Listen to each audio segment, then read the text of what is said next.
చూసుకుంటా కోట కట్టలేను గాని కళ్ళల్లో నిన్నే దాచుకుంటా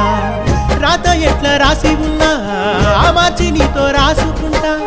స్వర్గమంటూ ఉన్నదంటే అది నీతోనే ప్రతిరోజు పంచుకుంటా నిన్ను గన్నవి నాన్నకన్నా అల్లారు ముద్దుగా సాదుకుంటా నీకు కోపం వస్తే కొంత దూరం ఉంటా నువ్వు గీత గీస్తే నేను దాటనంటా కంట నీరు కంటి రెప్ప దాటకుండా కాటుకై కావలుంటా రాంబాయి నీ మీద నాకు మనసాయనే